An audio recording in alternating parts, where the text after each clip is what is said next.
now. There's the official announcement. So I'm sorry, I didn't actually get your introduction, Xusana, in that recording. I'll just say quickly, because I do know some people will view this afterwards, that we are so happy to have with us tonight with the BCRC Commission, Xusana Davis, who is the State of Vermont's Executive Director of Racial Equity, appointed in 2019 by Governor Phil Scott. She works with state agencies to identify and address systemic racial disparities and support the state's efforts to diversify Vermont's population. She served as a Director of Health and Housing Strategic Initiatives at the New York City Department of Health and Mental Hygiene, and as the Director of the Black, Latino, and Asian Caucus of the New York City Council. She holds a Juris Doctor with a concentration in international human rights law from New York Law School, and she directed a civil liberties education program there for low-income and minority youth. She's a first-generation US-born Latina and has always been passionate about promoting open access to government for all people, regardless of their background or place of origin. So now you guys have gotten the double introduction for those of you that are tuning in person. Xusana, I am so happy to have you. We're so happy to have you. So I'll turn it over to you now to share your presentation with us. All right, thank you. Buenas tardes, everybody. I'm Xusana, and today we're going to talk about everybody's favorite topic, systemic oppression, racism, yeah. So I have so much to tell you. I have so much to tell you and not nearly enough time. We could spend days together, it wouldn't be enough time. So we're going to skip over a lot of things. We're going to cover a lot of things really quickly. And I don't want you to take that as an indication of the importance of any of the given topics we're covering. It's my hope that we can do this again and again, and that we will be able to have repeat meetings together so that we can cover everything that needs to be covered.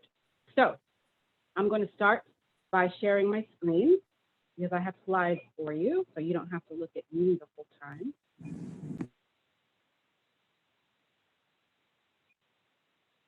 All right.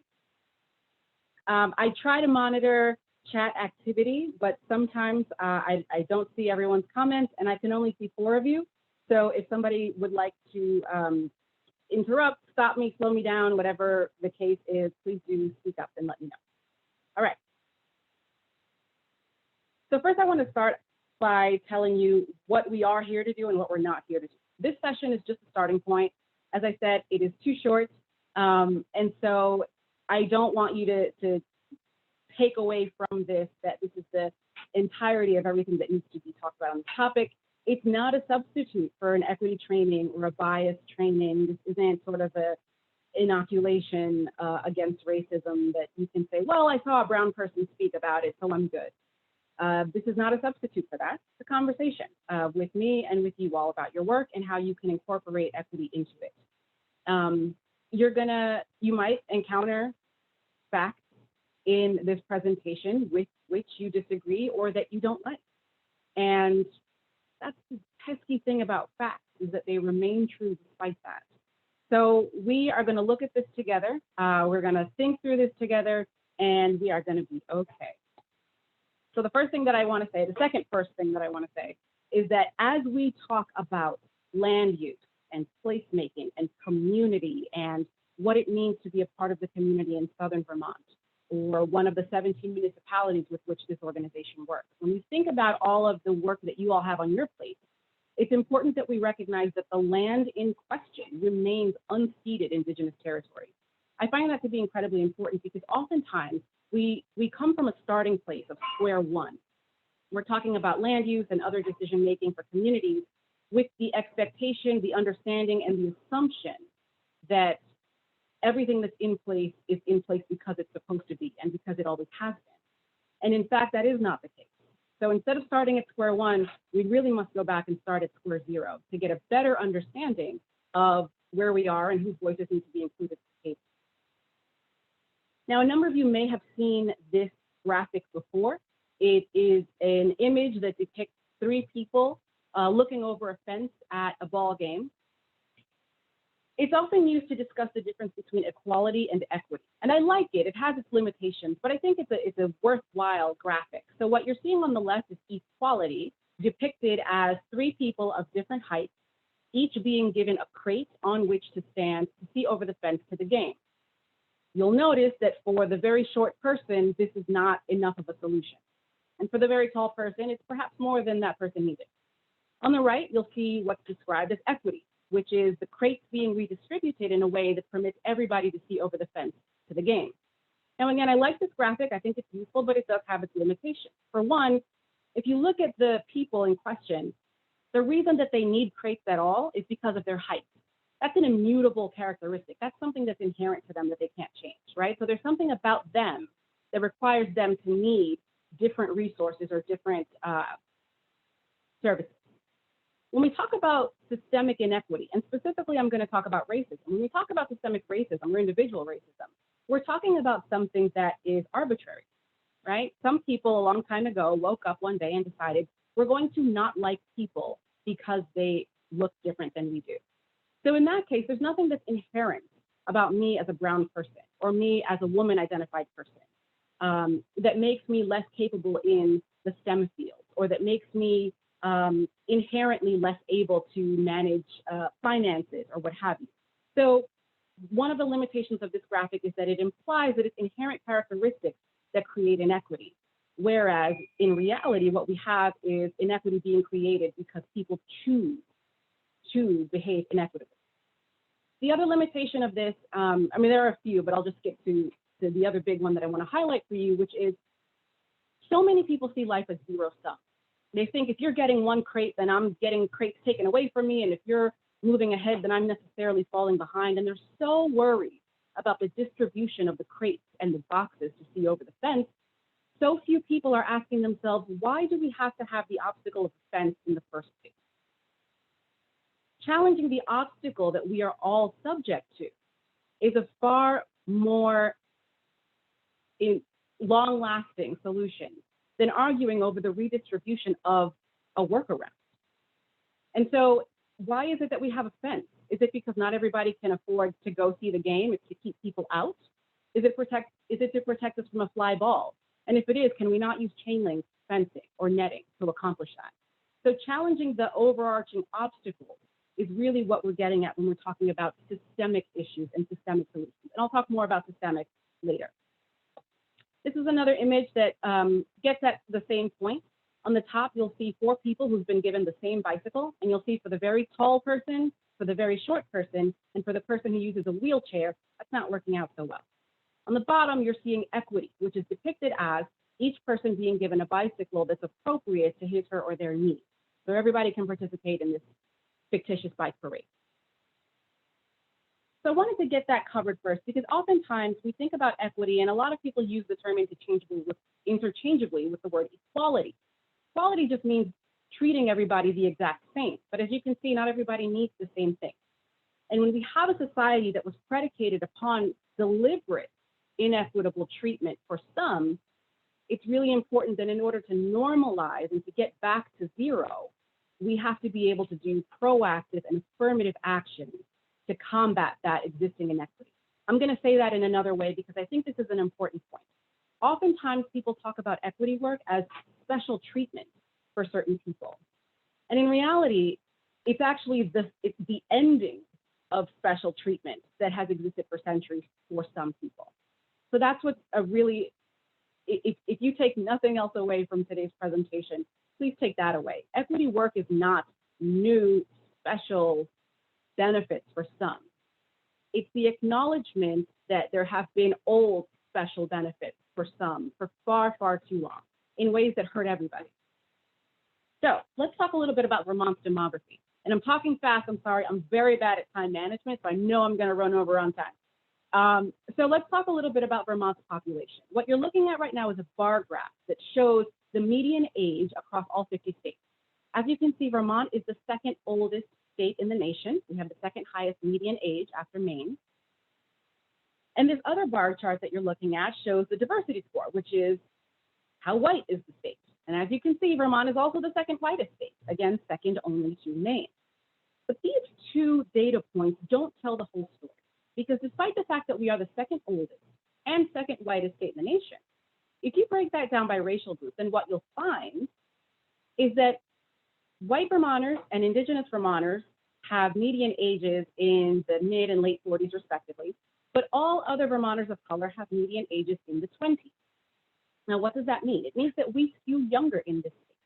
So as you all think about your planning work, your transit and municipal services and utilities work, as you think about the ways in which you interact with residents and leaders in the 17 municipalities that you cover, think about the fact that when you're thinking about doing racial equity work, you've got to pair that with generational equity work, because after all, statistically speaking, Vermonters of color are more likely to be those who are the next generation of new parents, having children and enrolling them in the school system, the next generation of home buyers who are looking for affordable housing options, the next generation of young professionals entering the workforce, especially as we see an exodus of retirees leaving the workforce. So pairing generational and racial and other forms of equity is going to be incredibly important here, especially if we want to retain our young people in the state. This is another graph. I'll give you a little bit of time to digest it yourselves. And I also want to point out that I'll be sending these slides along after the presentation. So if I skip over this before you've had a chance to really absorb it, don't fret, you'll have more time. So what this is a chart that shows the percentage of Black people in the United States, the Northeast, New England, and then the state of Vermont broken down by the 14 counties. So I'm just going to give you a few minutes of silence or a few seconds of silence so that you can see that.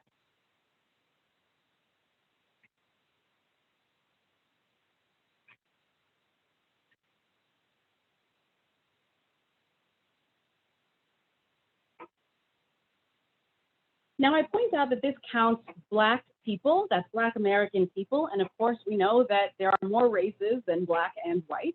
So this is not going to be inclusive of our Indigenous and Latino and Asian populations, but it is a bit of a perspective on where we are as a state and as a collection of localities. Now, I want to talk a little bit about why equity even matters, right? Because a lot of people say, well, this isn't a problem here, because there aren't enough people of color, or there aren't enough people living with disabilities to care if there's a wheelchair ramp at the DMV building, or there aren't enough women. I love this one when people say, well, you know, if we only have 1% of women in this scientific laboratory, let's devote 1% of our resources to ensuring women can join the sciences. Well, no, right? It doesn't work. I know that we like to look at population numbers to determine how we should be allocating resources or services. But when we do that, what we're doing is pattern matching, right? So if we know that we have an existing inequity or disparity and we're pattern matching, then all we're doing is fueling that existing inequity or disparity. So what you've got to do is move beyond the current numbers. For example, if people of color in Vermont only represent 6% of the population of the state, then the equity work that we're doing should represent more than 6% of our efforts and our budgeting. Now, all of that is to say that equity work is not just for the benefit of the historically marginalized groups. So when we talk about racial equity work, it's not just for the benefit of Black, Latino, Asian, Indigenous people. Or when we talk about equity for the LGBTQIA+ population, we're not talking just about members of that community receiving the benefit. Equity benefits absolutely everybody, and this is just one example. If in 2015 Vermont had wage equity, that is to say, if we had paid people the same money for the same work across racial groups, then the state economy would have been 0.42 billion with a B dollars larger. And everybody benefits from a larger and more robust economy. Now that's just one example. I could give many more. For example, the name Ernesto Miranda is a name you may not know that you know, but he's a Latino man who is the reason when you get arrested, you get read your Miranda rights. Brown versus Board of Education. We wouldn't have Brown v. Board without Mendez v. Westminster, which is a seminal court case out of California in the 40s about segregation of Mexican children in schools. Mendez v. Westminster gave us Brown v. Board of Education, which integrated school student bodies. Brown v. Board gives every child, especially and including your child, the right to a free and fair basic education. So there are countless, and I really mean countless, examples in the history of this country that show that when we implement programs, initiatives, or policies that are designed to foster equity for a marginalized group, it almost always ends up benefiting the dominant group anyway. Here's another example, affirmative action. The #1 beneficiary group of affirmative action policies in education and in the workplace, white women. And that's not anecdotal. There's data on this that demonstrates. So when you think about programs like affirmative action, and you think about, Black male student athletes on the basketball team, and you think you didn't earn that spot, really? Because we know that the people benefiting most from those policies in school and in job market are white women. And that's another example of how equity measures really do benefit everybody. This is some statistical data about Vermont and some disparities in Vermont. Catch what you can while I'm on the slide, but I'm actually going to skip over it just to make sure we have enough time for questions. But again, this will appear in the slide deck that I send out afterwards. Now, I want to talk a little bit about place, right? You all are an organization that is very much dedicated to understanding and moving the needle on issues in a carved out regional area. And I want to talk about why place matters. I used to work at the health department in New York City, and I did health and housing work. And one of the things that we used to say, because people always would say, why does the health department care about housing? There is a housing department. And the thing is that housing has such a big impact on your health. We used to say that your zip code has a bigger effect on your health than your genetic code.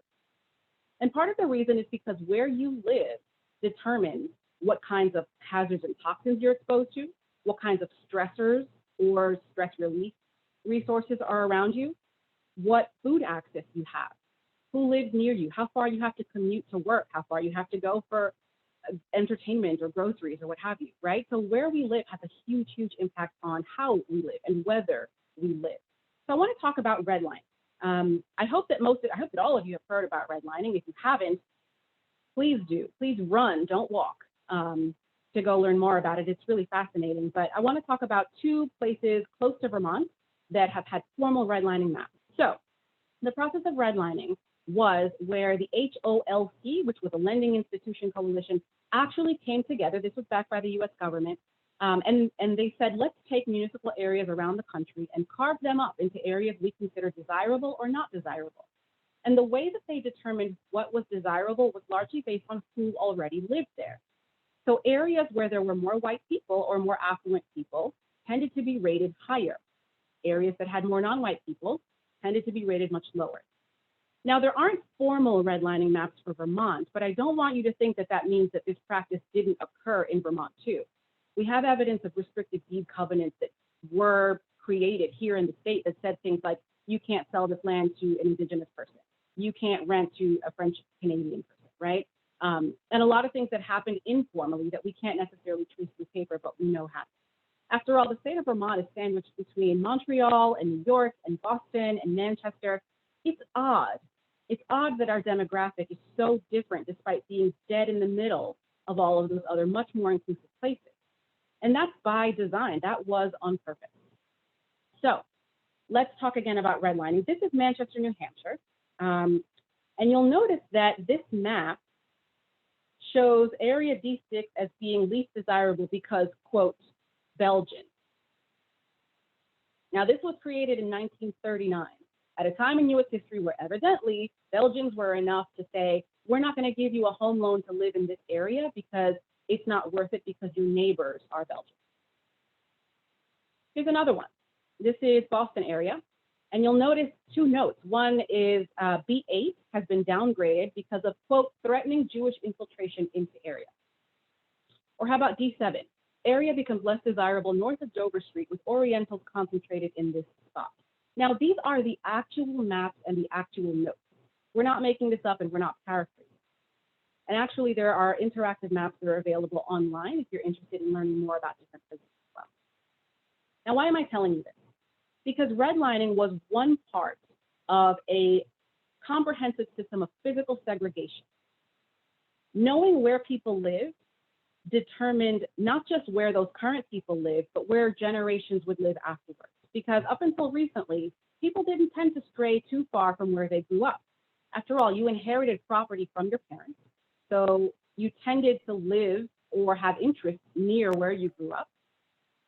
You tend to sell to people who can afford what you can afford, who like to live in areas or near people you like to live in, who look like you. And so the intergenerational transfer of wealth, because we know that home purchasing is one of the biggest and most important ways to build wealth in the United States. So those who were given loans, those who were given opportunity, those who were employable, those who weren't being discriminated against for high income jobs or any jobs, were able to settle down in areas that would then be considered more desirable. So as a result, we know that generations down the line remain largely physically segregated in such a way that if you take one of these red line maps and you overlay it with a map of present day inequities, they're going to light up in the same spot. Because where people live often determines who gets a juice bar, who gets a library or a civic center or a green space, and who gets dollar stores and self-storage facilities and limited secure placements, AKA sort of juvenile halls. So neighborhood investment and divestment are absolutely part and parcel of this. And here's one example of how this shows up in today's world. Food deserts and food swamps. You may have heard of a food desert. That's a place that has no healthy food options. Food swamp, you may not have heard of.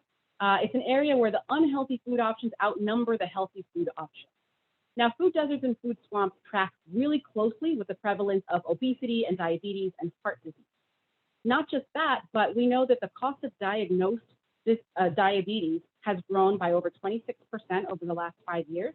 It now costs us, I have gone far too far. It now costs us $327 billion. That's the cost of diagnosed diabetes. We know that obesity-related job absenteeism costs businesses more than $4 billion annually, and it's driving healthcare costs of over $200 billion annually. Now, these are the preventable costs of preventable medical conditions that are often shaped by where you live. If you live in a rural part of our state and you don't have access to close and affordable groceries, then you're often left to shopping at places that don't tend to sell fresh or healthy food. And when you couple that with other things like lack of transit, or perhaps you have senior people who may not be able to get out and get around anymore, if your town is not walkable, then you can't get to the kinds of resources you need. So when we talk about all of this, we want to apply an equity lens to this work. What does it mean to apply an equity lens to the work? It means that, yes, you're going to look at the fiscal impact of a decision that you're making. You're going to look at the operational impact of a decision that you're making, perhaps the legal or legislative impact of your decision.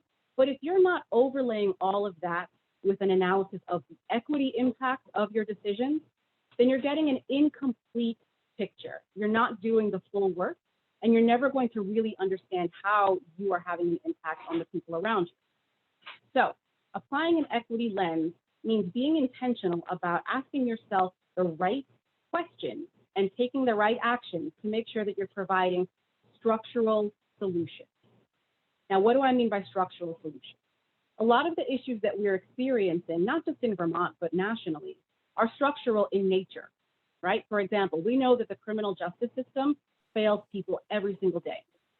That's not an individual problem. That's not just Mikey's problem because he's got issues with being in and out of the system. That's a problem as a whole if we know that the system criminalizes behavior that either shouldn't be criminalized or perhaps it's not supportive enough of reentry services for people who come out of incarceration. So when we have structural problems that have to do with bigger systems, we need structural solutions to those problems. For example, if we exist in a society that has a lot of systemic or structural racism built in, and I can assure you we do, then it would be inappropriate to suggest to a person of color, well, why don't you just pull yourself up by your bootstraps and work harder? Oh, you're living in poverty? Well, why do you have nice clothes? You have an iPhone. Oh, you pay for internet. Well, why don't you take a financial management class?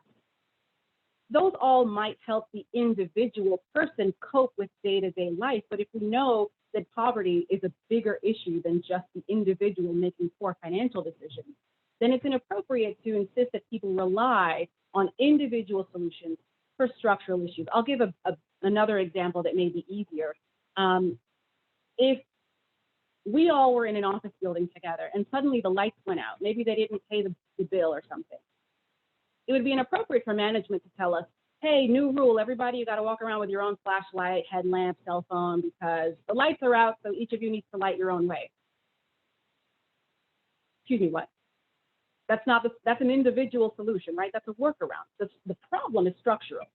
So the solution to that is pay your bill or fix the wiring or whatever it is that needs to be done so that the lights can be on again, instead of expecting each person to light his or their own way. That's what I mean by structural solutions to structural problems. I am going to skip these slides, but I can assure you they are riveting. I do want to talk a little bit about the myth of race neutrality. Sometimes policies get created that we think are racially neutral on their face, but are not. One example is the New Deal. We know that the New Deal purposely excluded domestic workers and agricultural workers from their worker protection measures, things like the 40-hour work week, collective bargaining, minimum wage, et cetera. Why did they do that? Well, because at the time, domestic and agricultural workers were almost exclusively Black. And so it was a way that you could exclude certain professions, but say, we're not targeting race. Anyone could be a nanny or a wet nurse or pick fruit.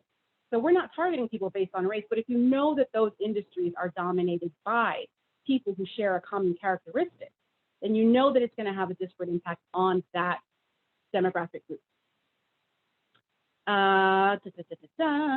Skipping that, but it's very interesting. Come back to it. So I want to talk a little bit about what you're supposed to do about all this.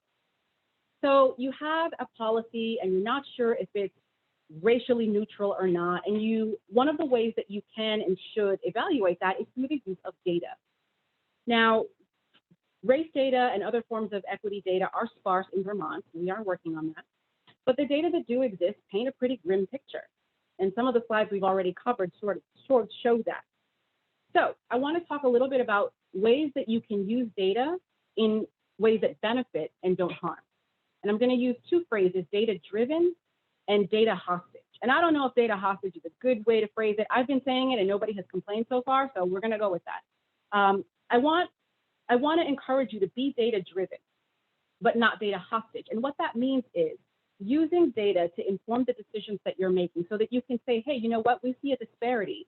There are 25% fewer women entering this particular field, and we want to understand why that's not happening. A friend of mine just showed me this chart that shows the professions in the United States and the percentage that are male and female dominated.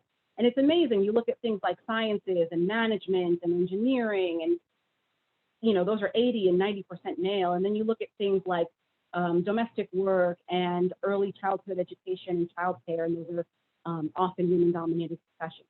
That's using data. But being data hostage means not seeing the forest for those trees. And I'm going to give you 3 examples. The first is divisive school district borders. So what you're looking at is a map that shows a point or a star for every pair of school districts that are considered divisive school districts. Now, don't get hung up too much on the precise definition of divisive school district. What it means is that there's a 10% difference in school funding and a 25-point difference in white versus non-white enrollment. Now, you'll notice that the great state of Vermont does not have any points or stars on it, which would indicate that there are no divisive school districts here.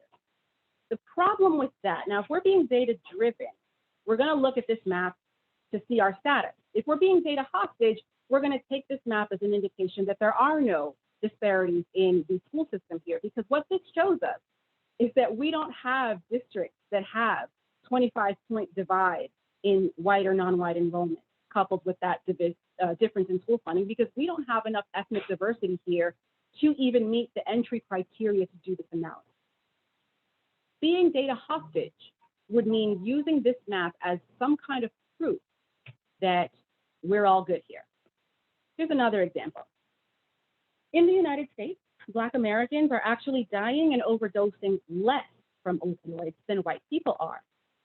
And a lot of people at first blush would say, well, that's a good thing for the Black community. But in reality, this is indicative of a deeper problem in medicine, which is Black people are actually prescribed opioids at a far lower rate than white people are for two main reasons. One, it is often assumed that they will sell or abuse those medications, and so they're denied prescriptions even if it's appropriate for their care.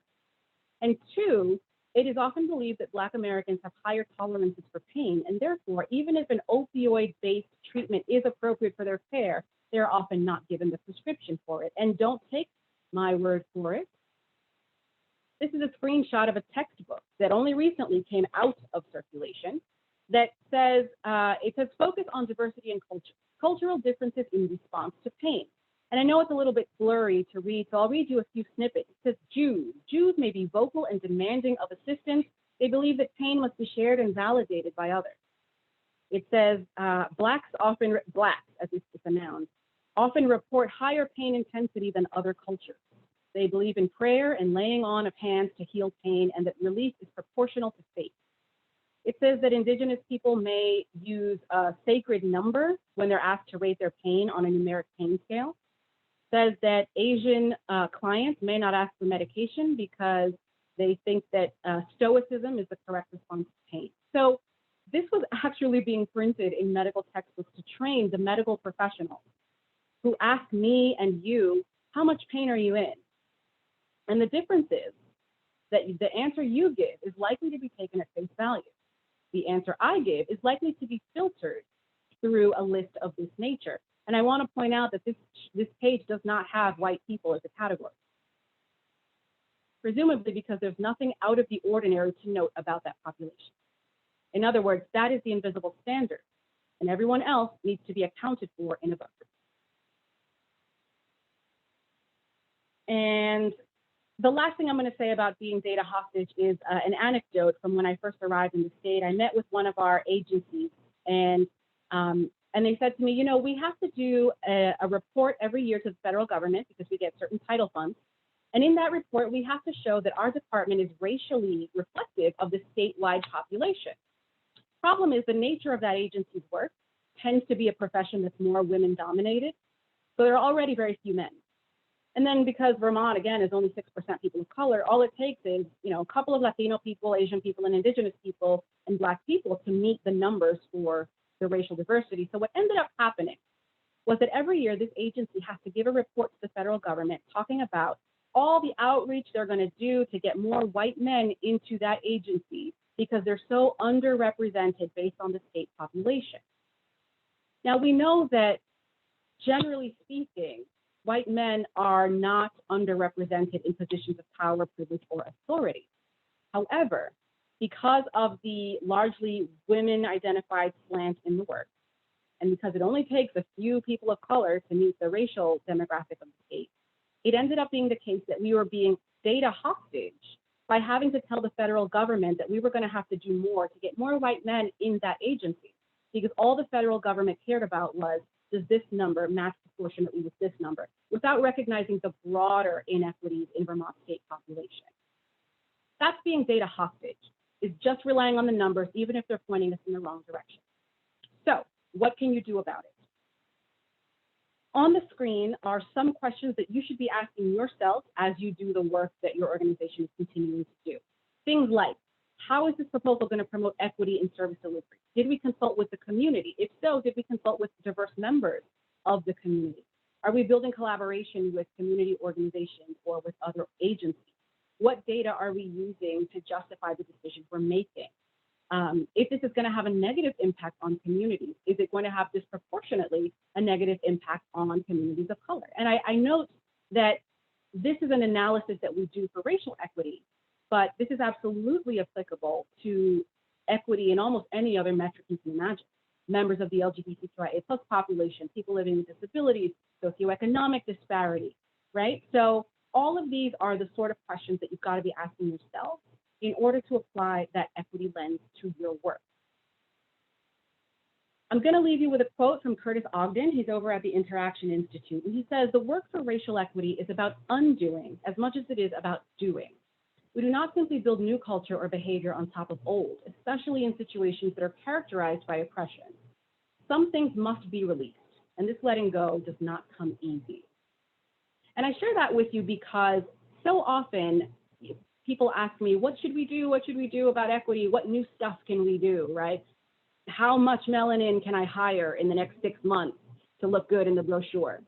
And yes, sure, do new things, but more importantly than that, look at the policies, procedures, and protocols that you have existing. Ask yourself, do we still need these? And are they hindering the ability of more people and different people to participate?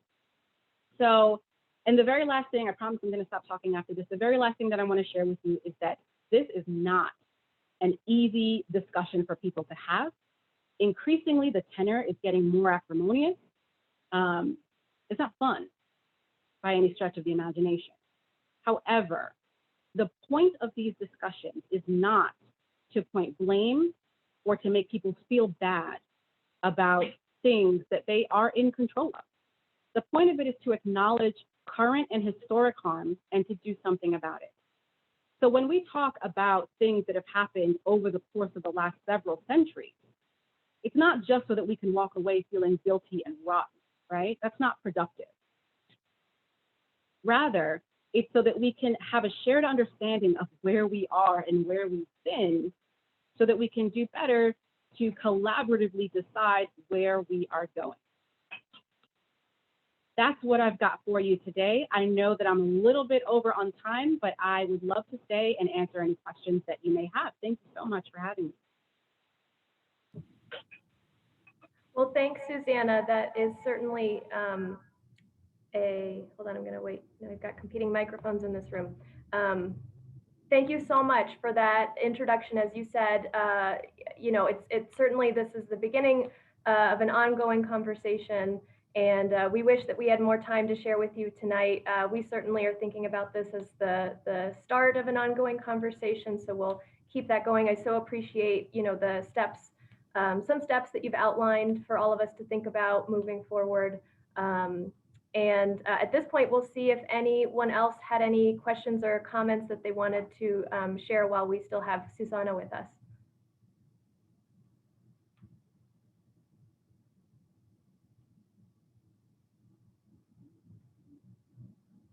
We have a shy crowd tonight.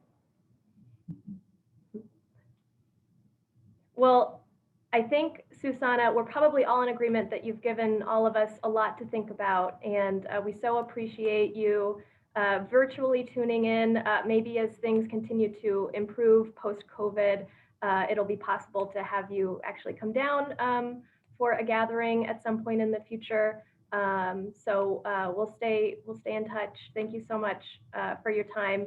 I also know that Jim Sullivan will be following up on tonight's conversation with some materials that are being passed around at the state level to bring this, you know, diversity and inclusion conversation down to the municipal level. So we'll have further conversations. Xusana, thank you again so much for being part of this conversation for our region. Thank you all. Thank you. And I do see a hand. I'm going to linger for 5 seconds in case that hand is for me.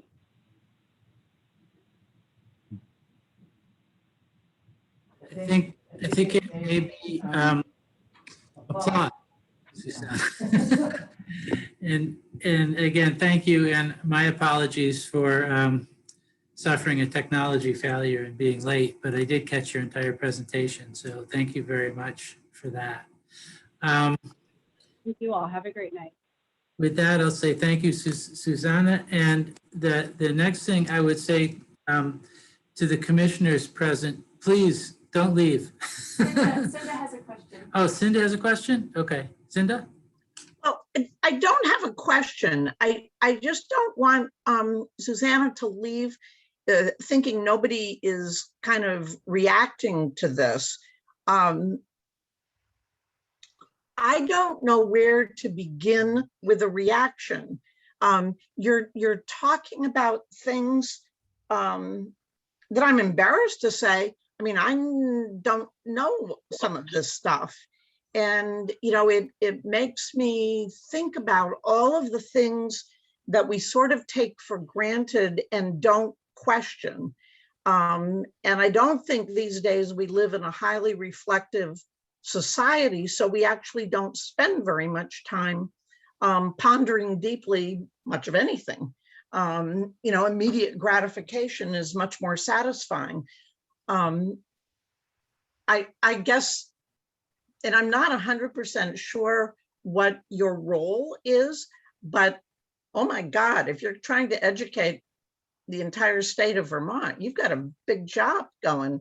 And I guess really the question I end up with is not so much what's the right answer, but how do we set up a process where we start really having thoughtful conversations that do let us both understand where we've been, but really begin to articulate where we want to go.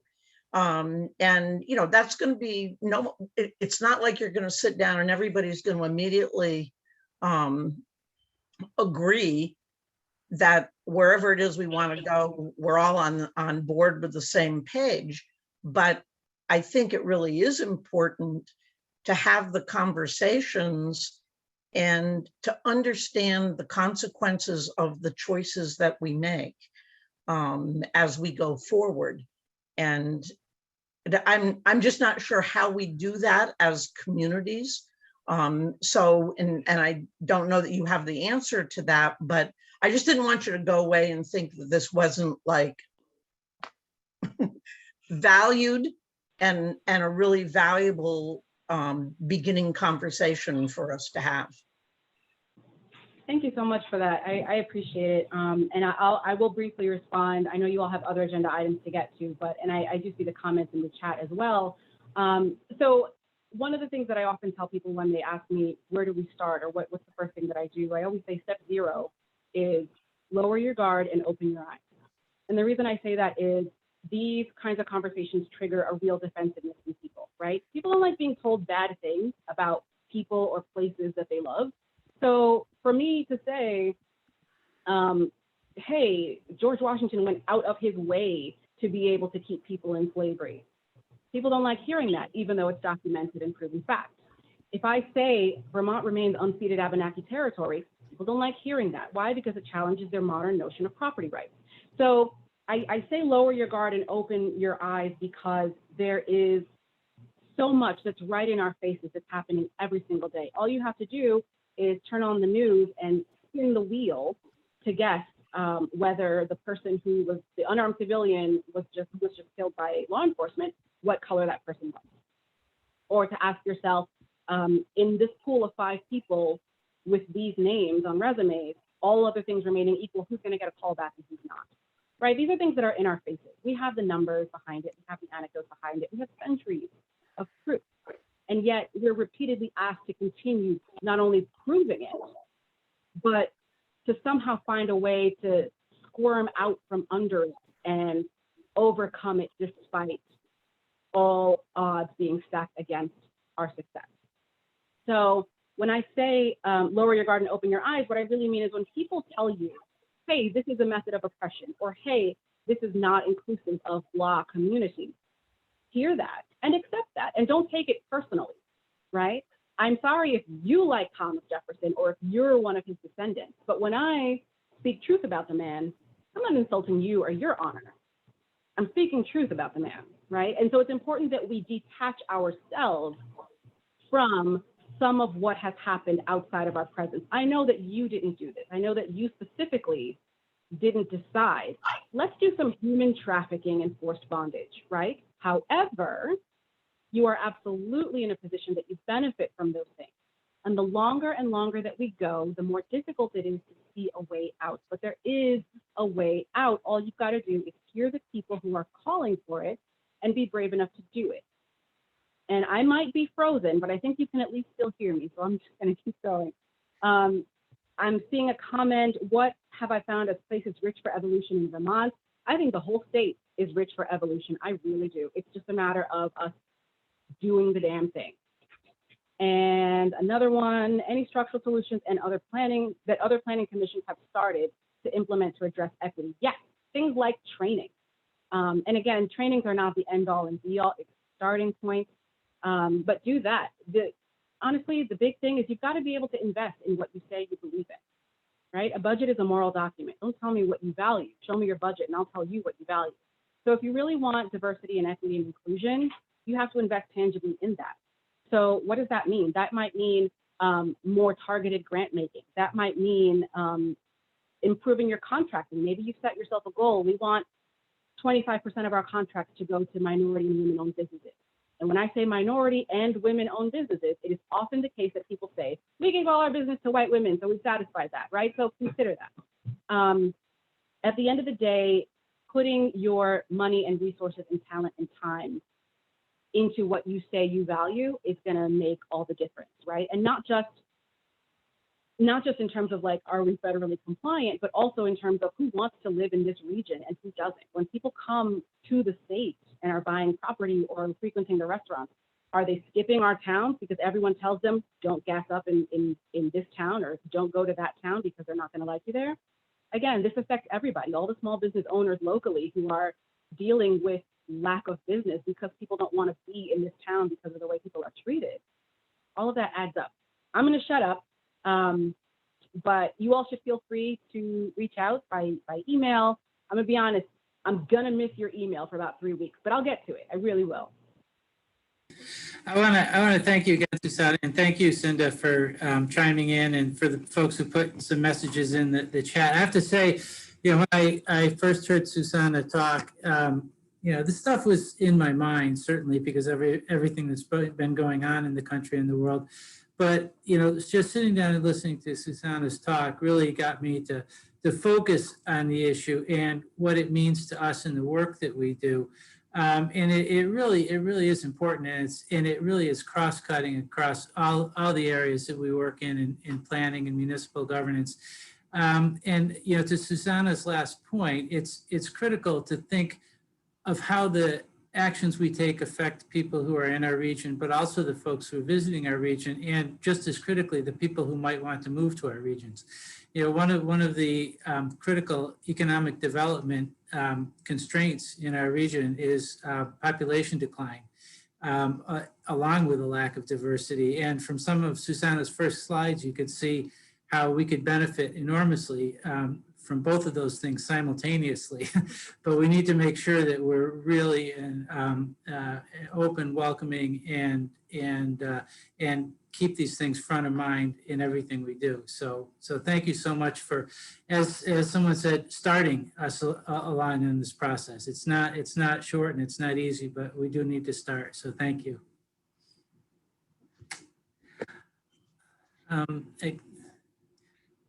And so again, I want to apologize for being late myself. For those of you who may not know me, I'm Jim, the director of the Regional Planning Commission with an internet problem in my home. But I'm here now, and we have a couple of business items to take care of. The first of which is for those commissioners who are present, I hope a quick one. It's approval of the minutes of our May 20th meeting. And those were all sent out. I see Dixie, is that a motion to approve? I'll make a motion to approve the minutes, please. And is there a second? I see, I'll take the ones I see. So I see John Lavecchia. Any discussion? Commissioners in favor somehow indicate raise real or virtual hands. Aye. Aye. Aye. Aye. Aye. And even a few thumbs. Any opposed? Nothing. I will say that for the record. Now, we also have a quorum, which is a particularly good thing, because the next item on the agenda is the public hearing on the amendments to the Glastonbury zoning bylaw. So I think I need to very briefly explain procedurally why we are doing this and why the Regional Planning Commission is doing this. There's an interesting quirk in state law that says for unorganized towns, not including the gores of northern Vermont, but for the other unorganized towns, the regional planning commissions are responsible for holding public hearing and voting on adoption, particularly adoption of land use regulations for said unorganized towns. Interestingly, the Regional Planning Commission also technically serves as the planning commission. When all of the other functions analogous to the select board or trustees are conducted by the town supervisor, except for this one weird thing because of it being in statute. So there's we will call it a planning group in working on the Glastonbury plan and regulations, many of whom are at the meeting today, who worked very closely with Catherine Byers on this project. And so I'm gonna let Kat give a super brief high-level overview, and then any of those folks who have been working on the Glastonbury project to chime in, and then we'll step back and take any public comments. There will be an opportunity, because we actually do have a quorum at the moment of commissioners. There'll be an opportunity to vote at the end of the meeting, at the close of the hearing.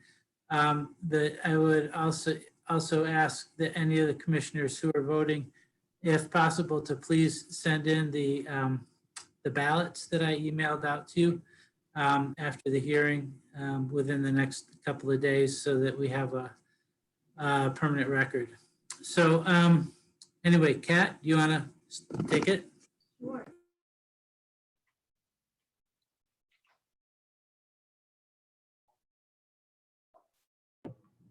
Hi, everybody. So I'm back on the MC stage, and I didn't present myself at the beginning of the meeting. So for those of you, I think most everybody knows me at this point, but I'm Kat Byers, Director of Planning at BCRC. So I have been working, as did Jim Henderson, with the Glastonbury Planning Board to work on this bylaw update for the town.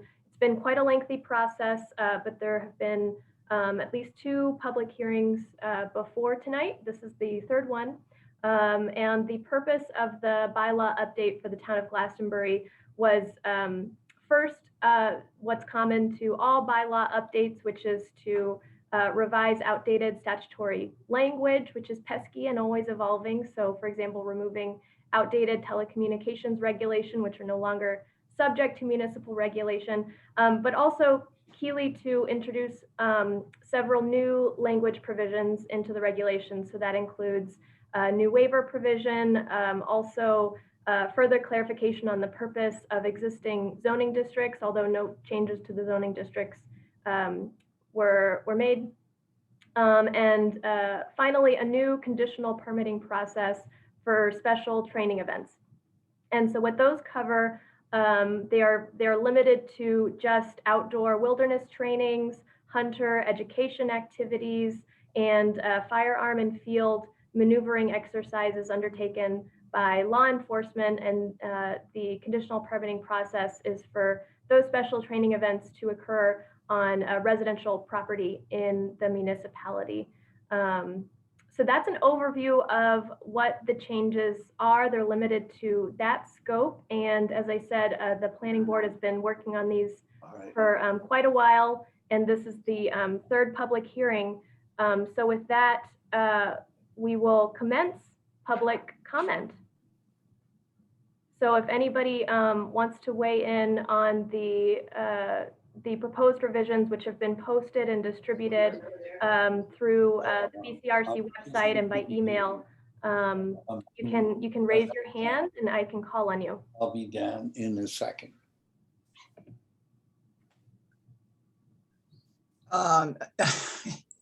This is Karen Mellinger. I'm not on video right now. Can you hear me? Yes, we can hear you, Karen. Is it okay if I have a couple of questions? My husband and I.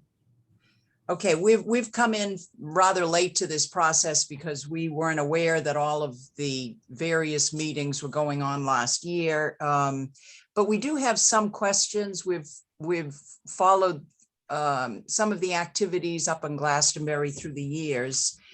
So we've reviewed the minutes and the language. I did have one question. Has the town of Shaftesbury been involved? The Shaftesbury town administrator, is he aware of the new language? Yes. He is, okay. One question has to do with the permitting process. So it seems that there are quite a few different activities that could potentially take place, whether it's the National Guard or Fish and Game, or, I mean, we have all kinds of things listed here. And when I read it, it looks like whoever gets a permit can have it for up to 2 years. So who would be reviewing the permits, and could there be the potential for activities going on, for instance, every weekend throughout the summer or through the year, because you'd have potentially numerous organizations getting their permits? We live on Glastonbury Road, and are very aware of the activities that go on up there. Many are kids that go up on weekends and, you know, have their own kind of fun. But, you know, we've had the Humvees come in front of the house, around the corner, back and forth with Fish and Game. And now it sounds like it's being opened to hunter education trainings. So, you know, as a Shaftesbury resident living locally, when we're speaking for a number of local residents, we had one person up on Glastonbury last year where Humvees came in front of her house and they didn't know where they were supposed to be. And she was way over on the south side of Glastonbury Road. So those are obviously our concerns as residents, and how, I mean, it seems as though this language is being written for a specific property owner. The word that we had was that the US government had a contract with that property owner. We don't know if that's still in place. Is it the government that would come to you to ask for a permit? How would the process work? Sure. So Karen, I'm happy to address the questions. I'm just writing them down to make sure that I have them all here. So right, so who approves and who applies. And also I should say that the full Glastonbury board that worked on these is also present on the call, so they can hop in, but I will take the main swing at answering your questions, Karen. So you asked first and foremost, so, you know, who applies and who approves these requests. So it's a conditional use permit. Conditional use permits in all municipalities go before the development review board. So in this case, the same board that has worked on these bylaw revisions is also that development review board. So it goes before the board. There's a public hearing that's required. And so folks that are interested would be able to see public notice and attend the hearing and weigh in with their concerns. And the development review board would be able to place conditions. You asked about, you know, the number of events and the timing of them. That's why it would be a conditional permit, which is that conditions and limitations can be placed on the activity. So who applies as well, technically the property owner, so the residential property owner is the applicant, not an outside party. And then I think that those are the main questions that you posed, Karen. And how is the public notified of activities? It says, is that basically you would put it into the banner, or, in other words, you know, you mentioned that the public would be notified. Yep. So there are standard statewide public notification requirements outlined in statute. So yeah, it would include public postings of the information in public sites, as well as notification in the banner. Mm-hmm. There So- is so an basic- option, I'm there is an sorry. option for folks who want to be notified regarding specific issues that you can put in that request, and those people can be notified as well directly. Okay, that's helpful to know.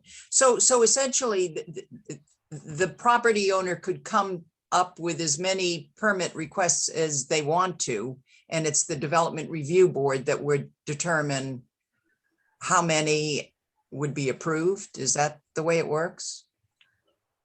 Yes. Mm-hmm. Okay. Okay, thank you. Thank you Sharon, for the questions. Does anybody else have a question or a comment?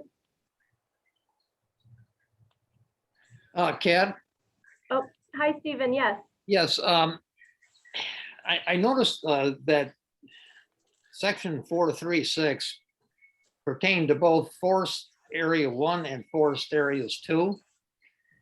The reason that Forest Area 1 is included is because of a resident living in that particular area Mm-hmm. has made this request. Is that what this is about? No, there's no request from a resident about any of this. Okay, so I'm just wondering if Forest Area 2 would be better suited for, small arms practice and, wilderness rescue and all that kind of stuff, rather than the low elevation area of Forest Area 1, right? So your comment would be to consider the suitability of different areas of the town, specifically the 2 zoning districts that are in the town. The Forest 1 district is really limited down around Glastonbury Road, so in the northwest corner of the town, and then the Forest 2 district covers the rest of the town, which is mostly highlands and property that's in the National Forest. Yeah, I think you summed that up very nicely. Mm-hmm.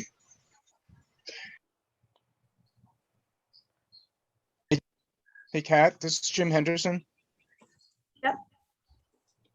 I just wanted to make another comment. I don't think it may have been clear that this zoning amendment applies to all the property owners in Glastonbury, not just one particular property owner. And also that it is a conditional use as a third party use of a property. So it could be a large variety of activities that this would be addressing, not just firearm training or the such that we've often had brought up. That's my only point. Thanks, Jim. And I would just clarify a bit further that the language as proposed does state a limited list of what can be permitted under this. So it is limited to outdoor wilderness trainings, hunter education activities, and then the firearm and field maneuvering exercises, which can only be undertaken by law enforcement and the National Guard. And so anything beyond the scope of those activities or those groups would not be permitted under the regulations. It looks like Jay has a question or a comment. Yes. I'd just like to know, is the language for this section or most of the proposed amendments, is this basically boilerplate language that's found in many other land use regulations, zoning regulations? Yeah, see, that's really tricky. We looked for that when we started this process. The short answer is no. This is not boilerplate language. A lot of the feedback that we got, firearm sites can be tricky to regulate in the state of Vermont if they are formal and pre-existing, being, at least a couple of decades old. And so when we sought kind of those types of models from other communities in Vermont, the vast majority, the vast majority of, similar types of activities to what have been going on just fall into a different category. And so other towns don't regulate them because they're stay exempt.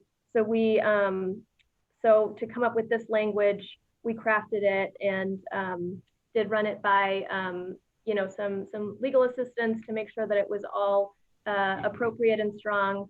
And that's how we've arrived at this current language proposal. May I ask another follow-up question? Mm-hmm. Thank you. It seems like the language is specific to, quote, residential areas. So I'm wondering, it seems like, although it is mentioned or as a conditional use in Forest 2 district, there aren't even any residential areas as far as I can tell in Forest 2. And in Forest 1, what about the non-residential areas? There really isn't a specific definition of residential area. I assume in the bylaws, I assume it means having a residential dwelling on the property, I imagine. But what about, why is it limited to residential areas? And what about this use of this type of use on all the other non-residential areas in the zones? Sure. So I might, there are a couple of prongs to that question, so let me know if I don't address them. But so on the first question of residential properties, and I believe that's how it's referenced. So a property is residential based on its zoning permit. It's permitted as a residential property or not.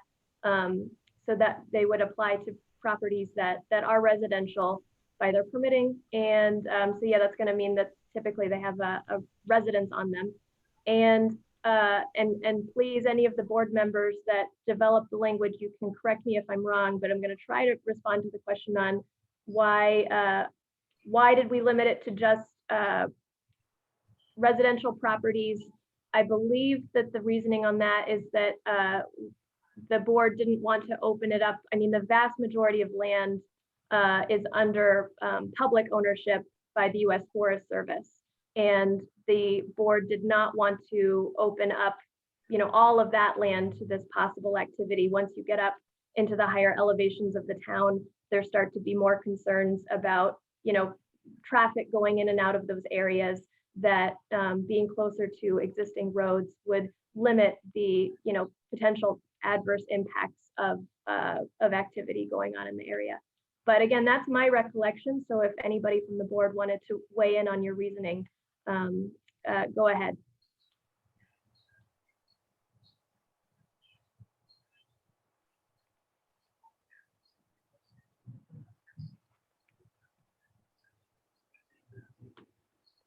Oh, Linda, are you asking a question? Let me see. I think you're muted, so I'm sending you an invitation to unmute. I would like to make a comment. Yep, we can hear you.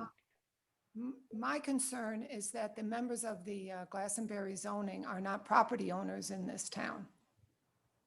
And I don't understand, as a property owner, in fact, Tom Gallagher is the longest owning property owner in the town of Glastonbury, and how all of these, the genesis of this whole project, when none of the property owners were ever even considered or consulted or spoken to, and we're the ones living here, and the zoning board members, I don't go to their town and tell them that it's okay if people come around their property and shoot guns. We're very disturbed by this. We just had a pond put in and had to jump through many hoops, which we were happy to do, to get a pond. And we've got frogs and we've got tadpoles and we had a heron come by and we've got tree frogs. Isn't this what Glastonbury is all about? We want to have a place where the wildlife maybe can run for protection from all of the other stuff that's going to be going on. And when the papers say the entire town of Glastonbury, well, doesn't that include our property? We're in the entire town of Glastonbury. We're just very disturbed that the genesis of this whole thing was taken on by people who are not property owners in the town of Glastonbury. And of course, we totally resent it. Thank you. Kat, can I correct that a Thanks. little bit? Thanks, Linda. Can I correct that a little bit, Kat? Go ahead, Jerry, although I will say, we won't get into a lot of back and forth, but go ahead and if we can address anything. No, I just wanted to make a correction so it's out there. Other property Okay. owners in Glastonbury did go to hearings. And we're involved. So Jerry, you're saying that some property owners in the town were involved in public meetings about this? Yes. Okay. Thank you for that note. Does anybody else have any comments or questions? Yes, is that Rob? Yeah, hi, Rob Faley. So I just have, can you hear me okay? Yes. I just basically have a question about, so as part of the permitting process, will traffic generation be looked at? And the reason I ask is because, obviously I work for Vermont Agency of Transportation, and one of those little seldom known statutes, again, for unorganized towns is the Secretary of Transportation acts as a select board for all highway matters in unorganized towns. And that authority is delegated to the local district transportation administrator, which is me.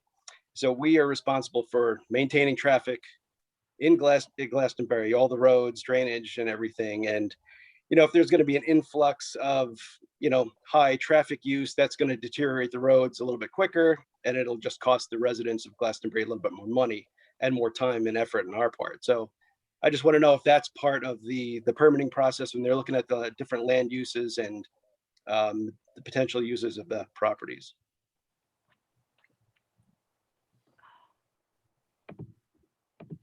Yes, and sorry, I was just pulling up the language, Rob, while you were asking your question to double check what's in that draft language.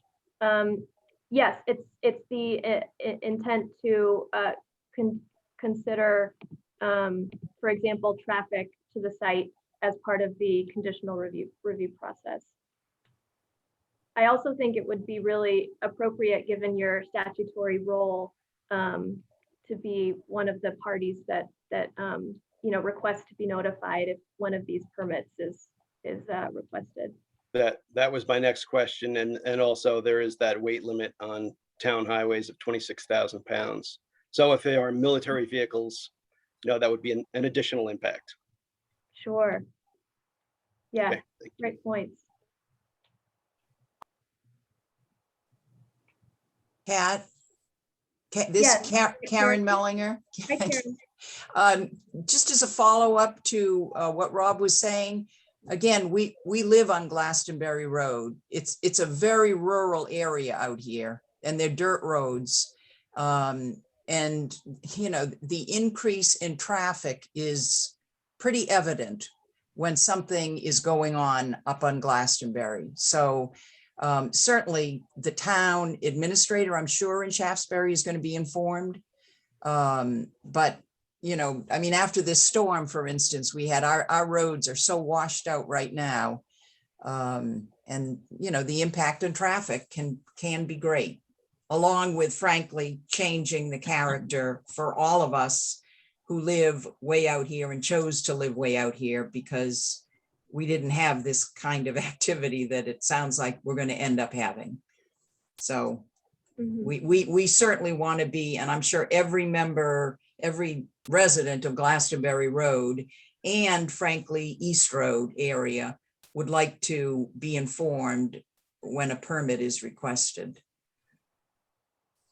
Because we're impacted. I mean, nobody that's voting on this today, except for a couple of them, are going to be impacted by the activities up there. And we all certainly are. Thank you, Karen, for that. Thank you. Thank you. Is there anyone else that is hoping to add to the comments for tonight?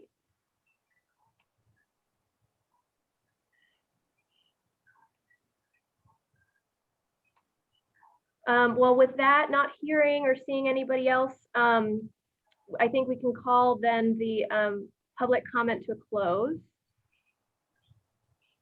And with that, I will turn things back over to Jim Sullivan. Thanks, Kat. I'm gonna ask, is a good question was raised in the, to me and directly about the voting procedure. And the statute says that these, action is taken on these things by a majority vote of a quorum present and voting at a meeting of the Regional Planning Commission. So as I said, we do have a quorum. So the question is, whether we should just limit the voting to the folks who are at this hearing, or whether we should invite people to also send in a vote after, who may not be here after listening to the recording of the session. My inclination is always to be as inclusive as possible on these things, and allow all the commissioners to vote, even the ones who were not able to be here tonight. So my sense is that I think that I'd like to take a vote of commissioners present now, and Kat and I can tally up those votes, but basically to leave the voting open for a few days to allow commissioners who are not able to participate to hear the public comments and vote. Is there any objection to that? Unfortunately, our chair is one of the commissioners who couldn't make it to the meeting tonight, so I'm acting in her stead. How long has this meeting been posted? The public hearing has been posted for A little over 2 weeks. a little over 2 weeks. There's a 50-day statutory hearing notice requirement. And I assume it's legal to have other people vote outside of this meeting? Well, as near as I can tell, Jerry, it is. Again, this is an extremely unusual section of state statute that applies to essentially the town of Glastonbury. I know. And so there's not a lot of precedent for it. So again, it is allowable for people to vote absentee according to our bylaws and according to statute, as long as they familiarize themselves with the content of the meeting and the proceedings. So my inclination is to allow that to happen, but I do understand people may have concerns about process.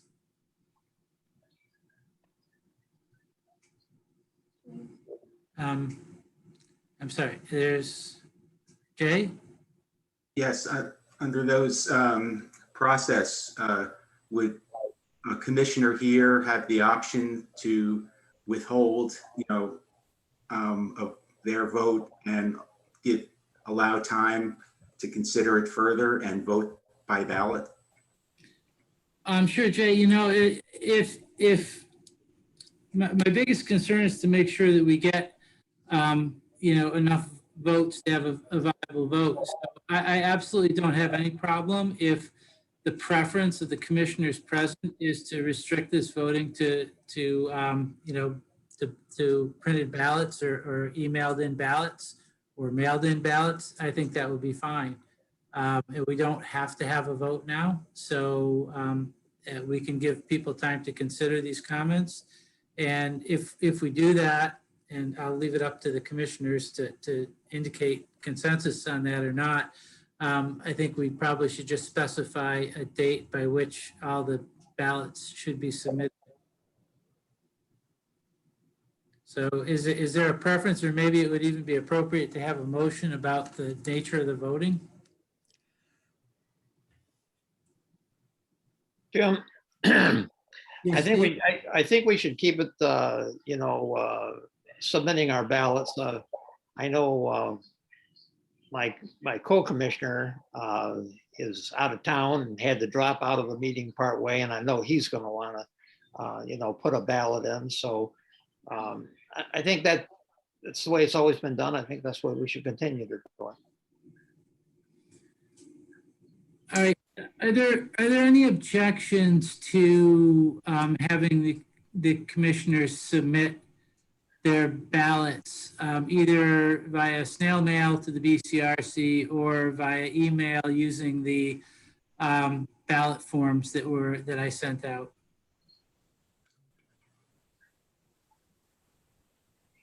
No objections. I think it's a better system, Jim. I think it's weird to have half a vote and then have other people be able to see that vote and adjust their vote accordingly. I think it's better to